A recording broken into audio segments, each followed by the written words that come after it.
Nous allons lire ensemble un texte dans l'épître de Paul aux Philippiens.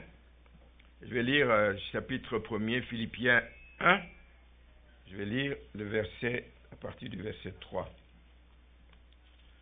Philippiens 1 à partir du verset 3. Je rends grâce à mon Dieu de tout le souvenir que je garde de vous, ne cessant dans toutes mes prières pour vous tous, de manifester ma joie au sujet de la part que vous prenez à l'Évangile depuis le premier jour jusqu'à maintenant. Je suis persuadé, dit Paul, que celui qui a commencé en vous cette bonne œuvre la rendra parfaite pour le jour de Jésus-Christ. Il est juste que je pense ainsi de vous tous, parce que je vous porte dans mon cœur. Je suis en train de faire miennes ces paroles. Je vous porte dans mon cœur, soit dans mes liens, soit dans la défense et la confirmation de l'Évangile, vous qui tous participez à la même grâce que moi. Car Dieu m'est témoin que je vous chéris tous avec la tendresse de Jésus-Christ. Et ce que je demande dans mes prières, c'est que votre amour augmente de plus en plus en connaissance et en pleine intelligence pour le discernement des choses les meilleures, afin que vous soyez purs et irréprochables pour le jour de Christ, remplis du fruit de justice qui est par Jésus-Christ, à la gloire et à la louange de Dieu. Amen. Oh, quelle belle prière. Je m'approprie cette prière pour vous. Amen. Je vous aime et tout ce que je vous souhaite, c'est ce que Paul dit là-dedans. Je souhaite que vous soyez des chrétiens qui arrivez continuellement à faire de bons choix. Vous pouvez vous asseoir. Que vous soyez de ces chrétiens qui font de bons choix dans les vies. Comme mes compagnons d'œuvre. Il s'adressait aux Philippiens qui étaient ses compagnons d'œuvre. Mais comme mes compagnons d'œuvre, je prie que vous puissiez faire de bons choix. Que vous puissiez être des défenseurs zélés de l'Évangile. Pas juste des chrétiens, point, mais des défenseur zélé de l'Évangile. Ma prière, comme le dit l'apôtre Paul, est que vous ayez le discernement des choses les meilleures. On ne fait pas les choses vagues, les choses les meilleures, c'est-à-dire savoir établir les priorités dans ce que nous faisons. Le temps est court. Christ revient bientôt. On doit avoir le discernement, ne pas se disperser dans toutes les choses à gauche et à droite, mais savoir nous concentrer sur les choses prioritaires en fonction du temps dans lequel nous vivons. Notamment en faisant tous les efforts pour nous garder purs et irréprochables, ça veut dire des hommes et des femmes intègres. Intègres pour le jour de Christ. C'est ce jour où nous le verrons face à face. C'est ce jour où nous rendrons compte. C'est ce jour où il nous dira ou il ne dira pas, je vous ai connu ou je ne vous ai pas connu. C'est ce jour où il nous dira, viens, bon et serviteur, entre dans la joie de ton maître. Ou il dit, non, allez-vous-en dehors parce que je ne vous ai jamais connu. C'est ce jour-là. Ma prière, bien-aimé, est que votre vie soit remplie du fruit de justice. Et tout ceci est possible quand on fait les bons choix. Le titre du message, c'est ça. C'est l'heure des bons choix. C'est l'heure des bons choix. L'heure ne s'arrête pas ici, à cette heure que nous passons encore dans le culte ici, mais c'est l'heure des bons choix, c'est le temps des bons choix, c'est le moment des bons choix, c'est l'époque des bons choix, c'est le jour des bons choix, c'est la minute des bons choix, c'est l'heure des bons choix. Tout ce qui se passe dans le monde, regardez autour de vous, tout est dicté. Et tout ce qui arrive à cause des choix que font les dirigeants dans ce monde. Vous êtes témoin de toute la manière dont les relations internationales sont brouillées terriblement. Vous êtes témoin de la manière dont des alliances entre États, des États qui étaient en alliance pendant des années, qui ont toujours travaillé ensemble, les alliances se font et se défont au gré des décisions, au gré des choix que certaines autorités peuvent faire. J'ai écouté dernièrement la position que prennent certains pays, alors qu'Israël a toujours été quasiment un grand partenaire privilégié pour des pays d'Europe, les États-Unis, le Canada et tout. Mais il y a des pays qui commencent à se démarquer. Ils font des choix qui se démarquent en faveur de la Palestine, etc. Et il y a des tensions de plus en plus fréquentes, justement, entre pays qui étaient pourtant des partenaires privilégiés pendant longtemps. En matière de paix dans le monde, je ne vous en dis pas plus, il y a des menaces de guerre partout, des conflits que même l'ONU n'arrive pas à cause des choix que les dirigeants font. Tout est question de choix. Le monde ira mieux si nous faisons de bons choix. Amen. Le monde ira mieux si nous faisons de bons choix. Dans le domaine économique, la guerre des tarifs, ça n'épargne personne. C'est le monde entier qui est bouleversé. La peur est partout. Les gens tremblent de partout. Demain, nous allons vivre de quoi, etc., etc. Ce n'est pas vraiment l'objet de mon propos, mais je voulais vous montrer que le monde aujourd'hui va bien ou va moins bien en fonction des choix que nous faisons. Ça peut être à une échelle microscopique, mais ça peut être à une échelle nationale comme à l'échelle internationale. Sur le plan spirituel, qui nous intéresse, il en est de même. L'Église du Seigneur n'est pas en reste. L'Église du Seigneur n'est pas épargnée des bouleversements. L'Église du Seigneur vit des moments, des séismes, vit des moments, des secousses. L'Église du Seigneur vit des menaces. Même si on peut dire que le Seigneur a dit lui-même que je bâtirai mon Église et les portes du séjour des monts ne prévaudront point contre elle. Ça, c'est la situation qu'il voit, lui, à terme. Mais en attendant, l'Église du Seigneur vit des séismes et des secousses. Il y a toutes sortes de mouvements qui naissent dans l'Église du Seigneur. Dernièrement, quelqu'un disait, quand vous parlez d'un mouvement, un mouvement qui s'appelle tel, un mouvement qui s'appelle tel, il y a derrière le mot mouvement une notion d'instabilité. Il y a une notion de bouger, quelque chose qui bouge, il n'est pas stable. C'est quelque chose qui est en mouvement, qui est appelé à changer tout le temps. L'Église n'est pas en mouvement. L'Église a été fondée sur le roc. L'Église a été fondée sur du solide. L'Église a été fondée sur la parole de Dieu. L'Église a des standards qui la tiennent, des standards qui font que c'est ça notre boussole. C'est ça qui dirige l'Église. Et on ne peut pas bouger ces standards comme on le veut, quand on veut, ou les interpréter comme on veut, quand on le veut. C'est ce qui fait qu'il y a beaucoup de mouvements. On sort de l'Église parce que moi j'ai une vue différente de telle. Mais tu as une vue différente de telle par rapport à quoi? Ce qui nous dirige, c'est la parole de Dieu. Amen. C'est les fondements qu'il y a là-dedans qui doivent nous diriger. Tu ne vas pas avoir d'autres fondements que ceux qui ont été posés par le Seigneur. On ne peut pas avoir d'autres fondements. Sinon, il va y avoir de l'instabilité et continuellement de l'instabilité si on ne fait pas attention. Si une assemblée ne prend garde, elle risque d'être entraînée loin de la vérité. Et quand tu es loin de la vérité, tu n'es plus du tout, tu ne fais plus part du plan de Dieu. Voilà pourquoi nous avertissons sans cesse. Et c'est le rôle de l'Église.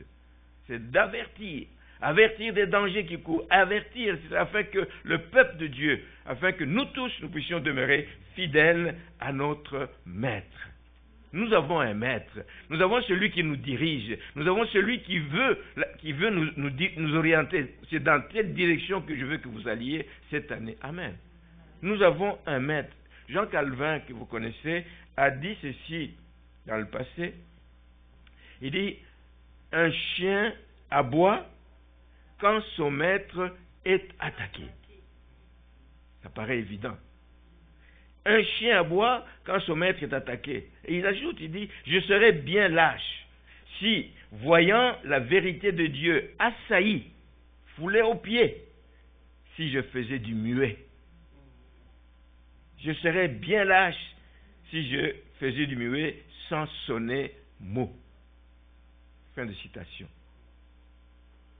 Je souhaite que ce soit comme une devise pour nous aussi. Que ce soit comme une devise, frères et sœurs, nous avons un maître, et notre maître est attaqué aujourd'hui. Nous ne devons pas rester muets. Nous ne devons pas rester muets, nous devons sonner la trompette, nous devons crier haut et fort. Nous devons être comme dans le livre de Genèse, les 318 braves que Abraham a entraînés, qu'il a envoyés pour aller libérer son neveu Lot. C'était des braves personnes qui étaient attachées à leur maître, qui voulaient plaire à leur maître, qui voulaient accomplir la volonté de leur maître. C'est ce que nous devons être. Sonnez la trompette. Et il y a beaucoup d'occasions où nous devons sonner la trompette. Nous devons sonner la trompette quand le christianisme est infiltré par des pratiques nouvelles. Ça détourne les gens de la vérité. Quand le christianisme est infiltré par des pratiques contraires à ce que nous ont laissé nos pères dans la foi, ce que nous ont laissé les apôtres, ce qui nous est écrit dans les épîtres, etc., dans la parole de Dieu, tout ce qui nous a été légué, nous devons absolument le défendre. Nous vivons dans un temps où les gens, particulièrement les jeunes, sont beaucoup friands de changements, de nouveautés. À force de chercher la nouveauté, ils trouvent que dans la Bible, quelqu'un un jour dit, qui a été dans cette église pendant peu de temps, un jour il a dit, on peut mourir dans cette église, parlant de notre église. On peut mourir dans cette église parce que ça ne bouge pas. Ça ne bouge pas. Ça ne bouge pas, ça veut dire quoi? On ne sort pas, on ne va pas dans des parcs pour... On ne veut pas. C'est pas le premier appel de l'église, ça fait partie des à côté, qu'on puisse se retrouver ensemble, etc. Non. Les jeunes veulent que ça bouge, mais ça ne doit pas bouger n'importe quand, n'importe comment. Ce n'est pas ça qui fait avancer l'œuvre de Dieu. Moi, je me dis que quand vous réfléchissez à ce qui est arrivé avec l'église primitive, quand les apôtres ont bouleversé le monde, c'est ce que la Bible dit. Ces gens qui ont bouleversé le monde sont venus jusqu'à nous. Quand ils ont bouleversé le monde, ils ont bouleversé, pas parce qu'ils faisaient des grands parties ou des trucs comme ça, non. Ils enseignaient la parole de Dieu et ils avaient l'accompagnement, la puissance du Saint-Esprit avec eux. Les deux choses ont fait toute la différence. Amen. Mais ils avaient la volonté, évidemment. La volonté de voyager, la volonté d'aller affronter la prison, d'aller affronter les menaces qu'on leur faisait. Ils avaient la volonté. Quand l'Église du Seigneur, quand le christianisme est infiltré par des pratiques nouvelles, nous devons sonner la trompette. Nous ne pouvons pas rester muets. Nous devons aboyer, entre guillemets, comme le chien qui aboie quand son maître est attaqué. Nous devons aboyer quand les chrétiens ont tendance à prendre le chemin large. On est plus à l'aise sur le chemin large. C'est le chemin de liberté. C'est le chemin de désobéissance. C'est le chemin de faire ce que bon me semble. C'est le chemin qui refuse de se soumettre à ce que le maître, nous devons sonner l'alarme. Nous devons sonner la trompette quand les chrétiens ont tendance à marcher dans le chemin large. Dieu a parlé à Israël. Dieu ne s'est jamais tu. Il a parlé par la bouche de ses prophètes. Il a parlé à Israël des conséquences de s'éloigner des sentiers, des anciens sentiers. C'est dans Jérémie, vous pouvez le lire dans Jérémie. Vous pouvez le lire. Hein?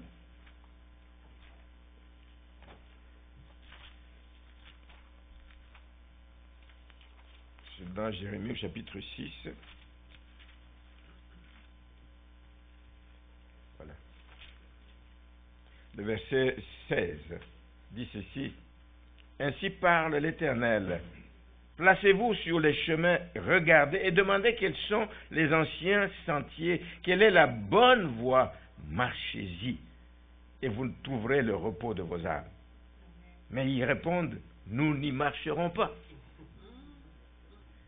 Il dit, j'ai mis devant vous des sentinelles. Soyez attentifs au son de la trompette. Mais ils répondent, nous n'y serons pas attentifs. Conséquence, c'est pourquoi, écoutez, nation, sachez ce qui leur arrivera, assemblée des peuples. Écoute, terre, voici, je vais faire venir sur ce peuple le malheur, fruit de ses pensées, car ils n'ont point été attentifs à mes paroles, ils ont méprisé ma loi. Notre rôle est de sonner de la trompette, pour annoncer la menace, pour annoncer le danger, mais il appartient aux gens d'obéir, effectivement. Jésus lui-même l'a enseigné.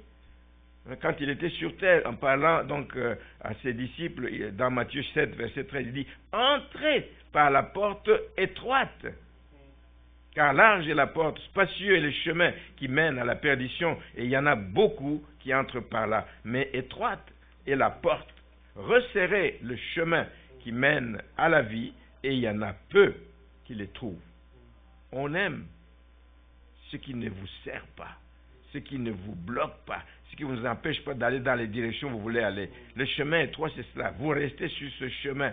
Vous restez sur ce chemin, vous êtes assuré d'arriver au bout. Il y a quelqu'un qui a fait une image, j'ai lu ça dans un livre, une image, dit le chemin qui mène au ciel, c'est comme un chemin qui est étroit, qui est parsemé de lions, tout, à gauche et à droite. Si vous essayez de sortir des limites de ce chemin étroit là-bas, vous êtes bouffé par les lions, vous n'arriverez jamais au ciel. Belle image que j'ai toujours trouvée. Donc, nous devons sonner la trompette quand les chrétiens préfèrent le chemin large, parce qu'il y a des conséquences à marcher sur le chemin large. Nous devons sonner la trompette. Nous devons crier haut et fort quand l'Église ne prépare pas les gens à l'enlèvement. Amen. Nous sommes d'accord là-dessus. Le rôle de l'Église est de préparer l'Église, les gens, les chrétiens, les enfants de Dieu à l'enlèvement, au retour de Jésus-Christ. Mais là où on ne veut pas préparer les gens au retour de Jésus-Christ, il y a un gros point d'interrogation. Il faut crier, attention, attention, il y a danger. Le rôle de l'Église, c'est celui-là. Dans Jean 14, la Bible, Jésus disait ici, il y a plusieurs demeures dans la maison de mon Père. Si cela n'était pas, je vous l'aurais dit. Je vais vous préparer une place. Et lorsque je m'en serai allé et que je vous aurai préparé une place, je reviendrai et je vous prendrai avec moi afin que là où je suis, vous y soyez aussi. Il veut nous avoir avec lui dans la maison de son Père. Il n'y a pas que Jésus qui en a parlé. Paul en a parlé à plusieurs reprises. Je crois que c'est lui qui en a le plus parlé. Si vous lisez dans 1 Corinthiens 15, verset 51 et suivant, il en parle. Si vous lisez quand il s'adresse à son fils Timothée, dans 2 Timothée 4, le verset 8, il en parle. Mais il en parle aussi aux Thessaloniciens. Je vais lire le texte dans 1 Thessaloniciens, chapitre 4, le verset 16. Il dit, car le Seigneur lui-même a un signal donné à la voix d'un archange et au son de la trompette de Dieu, descendra du ciel et les morts en Christ ressusciteront premièrement. Ensuite, nous les vivants qui serons restés, nous serons tous ensemble enlevés avec eux sur des nuées à la rencontre du Seigneur dans les airs, et ainsi nous serons toujours avec le Seigneur. Nous serons enlevés, l'enlèvement, nous serons enlevés avec ceux qui seront ressuscités et nous serons sur des nuées à la rencontre du Seigneur. Il vient et nous montons et nous nous rencontrons. Il n'y viendra pas sur terre à ce moment-là. Il va rester en l'air. Et nous allons nous croiser. Alléluia. Et nous allons être emportés et passer donc l'éternité avec lui. On ne peut être plus clair que ça. Moi, je me pose toujours la question, quand les gens ne croient pas, les arguments que les gens donnent ne tiennent pas. De dire que ça fait longtemps que nous attendons le retour de Jésus-Christ, et comme ça tarde à arriver, moi je n'y crois plus. Ça ne tient pas. Parce que la Bible dit que pour Dieu, 1000 ans c'est comme un jour. Un jour c'est comme 1000 ans. Le temps de Dieu, on ne le connaît pas. Quand il dit « je viens bientôt », mais c'est bientôt. Amen. Alors, il faut être prêt, donc, à tout moment. Paul ne parle pas d'une fiction. Paul parle d'une réalité à venir. Et c'est tout proche, bien-aimé, car l'enlèvement de l'Église fait partie des projets de Dieu. Ce n'est pas quelque chose que les hommes ont conçu à un moment donné, ont imaginé pour faire croire des choses aux gens, mais ça fait partie des plans de Dieu depuis l'éternité. C'est un plan que Dieu a fait, mais qui va s'exécuter autant qu'il aura prévu. Le retour du Seigneur, pour enlever son Église, c'est une promesse qu'il va réaliser à son temps. Notre Dieu est un Dieu des promesses accomplies. Il n'est pas un homme pour mentir. Il ne raconte pas des choses qu'il n'est pas capable de faire. Il ne raconte pas des choses qu'il ne fera pas parce qu'il a oublié. Il n'est pas comme ça. Ce qu'il a prévu, il va le faire. Alors que personne ne vous trompe. Que personne ne vous trompe. Ça fait longtemps qu'on attend. La Bible dit dans 2 Pierre, chapitre 3, verset 8, que devant le Seigneur, un jour, c'est comme 1000 ans. Et 1000 ans comme un jour. Alors, calculez vous-même. Paul nous prévient aussi, dans 1 Timothée 4, verset 1, que dans les derniers temps, quelques-uns se détourneront de la foi pour s'attacher à des esprits séducteurs. Moi, j'appelle des gens qui vont à l'encontre de ce que dit la parole de Dieu, je les appelle des esprits séducteurs. Amen. C'est des gens qui enseignent de fausses doctrines. Ne soyez pas de ces gens-là. N'écoutez pas ces gens-là. Mais quand vous entendez cela, sonnez la trompette. Dit, la parole de Dieu me dit. Amen. Et je crois ce que dit la parole de Dieu. Amen. C'est le temps de faire des bons choix. Les bons choix, on peut les faire dans d'autres domaines. Je vais en mentionner quelques-uns ce matin. J'échange souvent avec un frère de cette église qui aime me parler. Il dit toujours, il dit, pasteur, moi j'écoute des vidéos, je regarde des vidéos sur YouTube, sur l'actualité qui se passe dans le monde, etc. Et je suis convaincu qu'il y a un réveil qui est en cours, il y a un réveil qui s'en vient. Bon, vous savez, il y a des choses, il ne faut pas trop discuter, la conviction qu'une personne a ici. Mais moi je dis, quand je regarde ce qui se passe autour de nous, je crois qu'on ne va pas dans le sens d'un réveil, mais c'est plus l'apostasie qui arrive. Les gens abandonnent la foi, les gens s'éloignent des voies du Seigneur. Ça n'exclut pas qu'il puisse y avoir des réveils dans certaines régions du monde. Il peut y avoir des réveils, comme il y a quelques années, il y a eu un fort réveil en Chine. Le Saint-Esprit a soufflé fort en Chine, etc. Et il y avait des églises déjà qui se cachaient dans les maisons pour prier, pour lire la Bible quand ils en avaient. Il y en a qui avaient juste des morceaux qu'ils lisaient et ils relisaient ce même morceau parce que c'était précieux. Saint-Esprit leur ouvrait les yeux, sans enseignant en particulier, parce que lui, il est l'enseignant par excellence. Il y a des réveils qui peuvent avoir lieu dans des endroits bien particuliers dans le monde, mais un réveil global, moi personnellement, je n'y crois pas. Nous allons vers la fin des temps, et la fin des temps, il y aura l'abandon de la foi, et de plus en plus, et on est en train de le vivre. Il y a quelques années, je pense que c'est les années 80, on était en Afrique, c'était au Congo, on a réellement cru qu'il y a eu un grand réveil là-bas.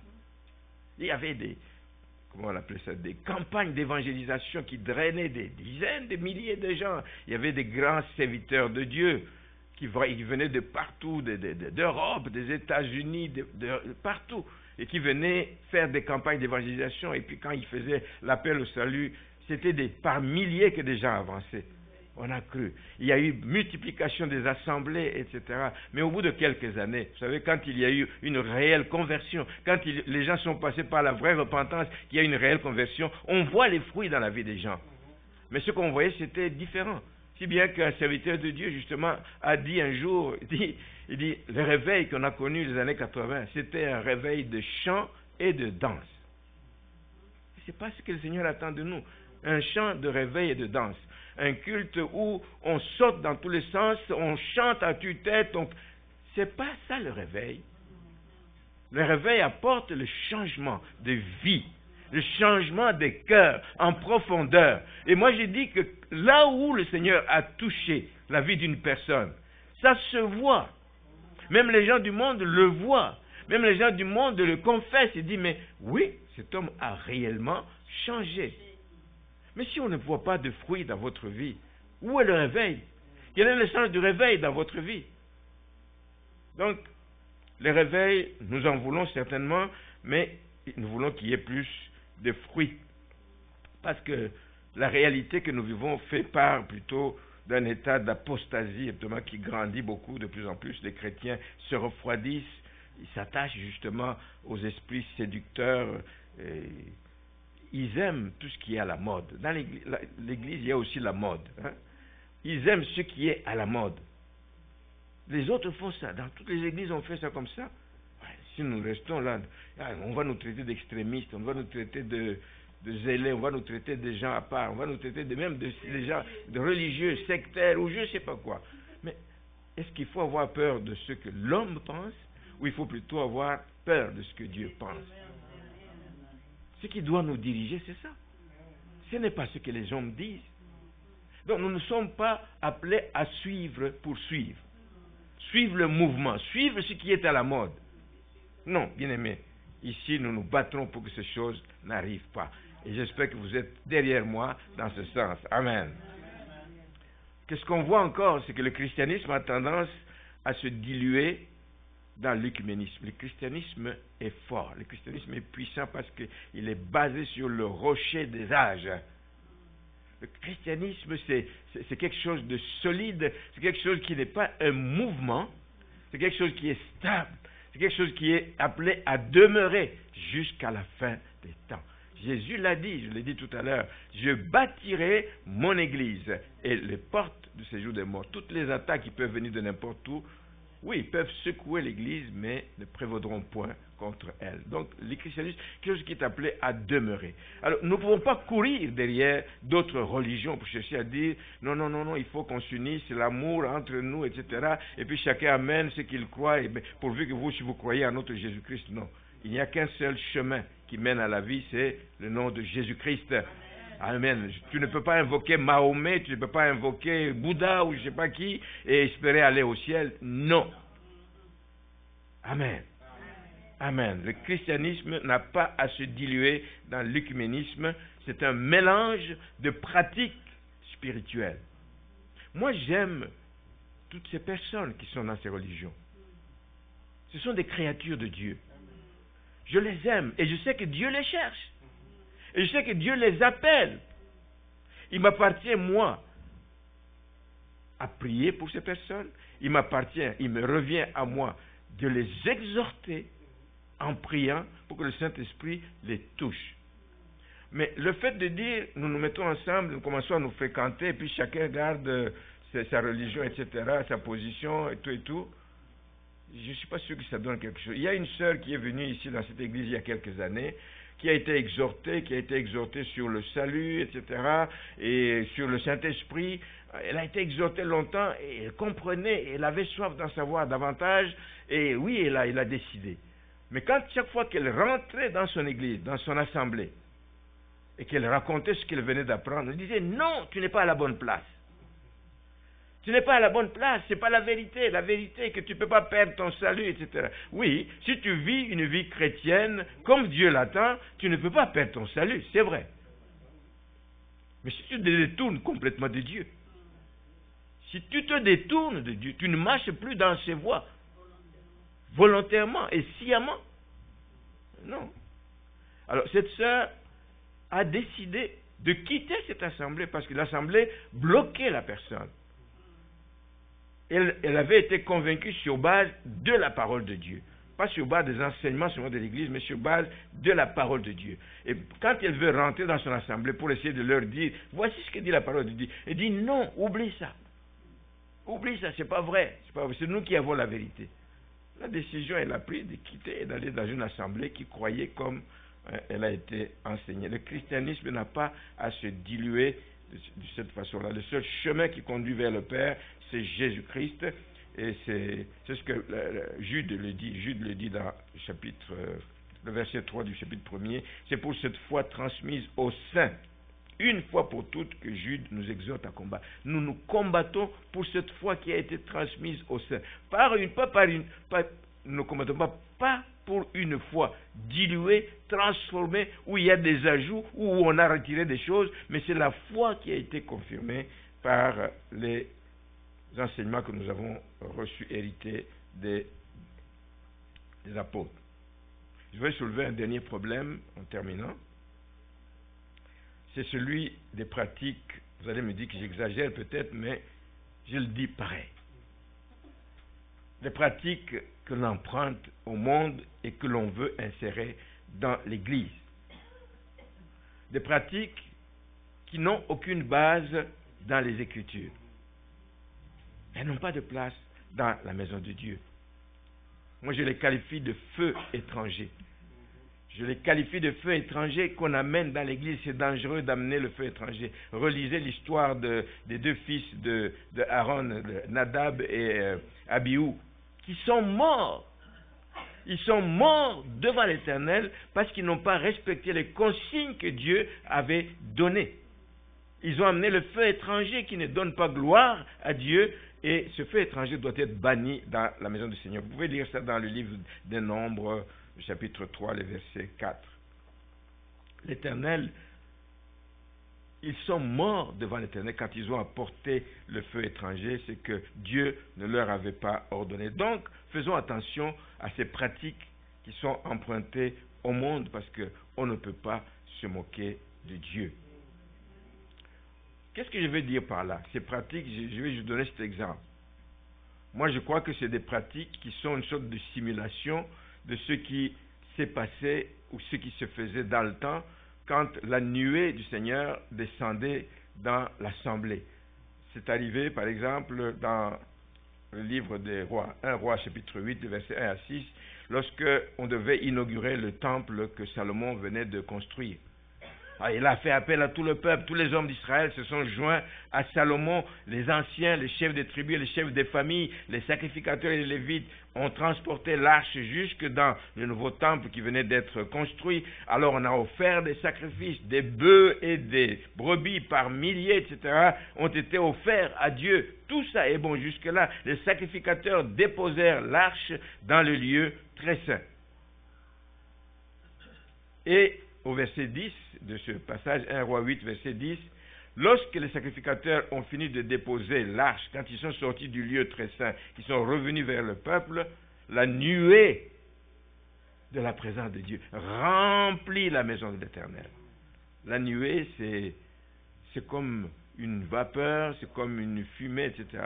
Alors, vous comprenez où je vais en arriver. Je vois dans des églises où on vient avec des, je ne sais pas comment on appelle ça, on pompe des trucs, qu'on chauffe des machines avec des machines, et puis ça dégage des trucs, et ça remplit la salle, simulation de la nuée. Bien aimé, on ne se moque pas de Dieu.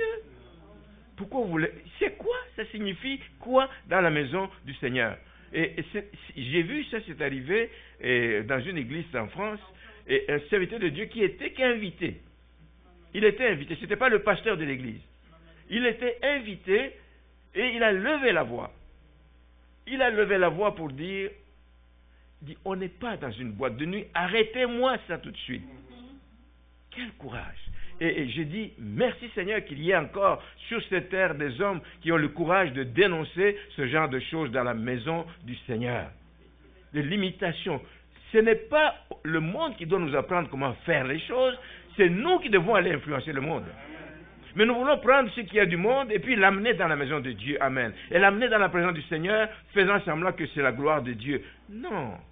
Il n'y a pas que ça. Il y a aussi tout ce qu'on fait. On amène de la musique, une musique de toutes sortes, etc. qui... musique, et puis quasiment des spectacles, etc. Pour créer une atmosphère.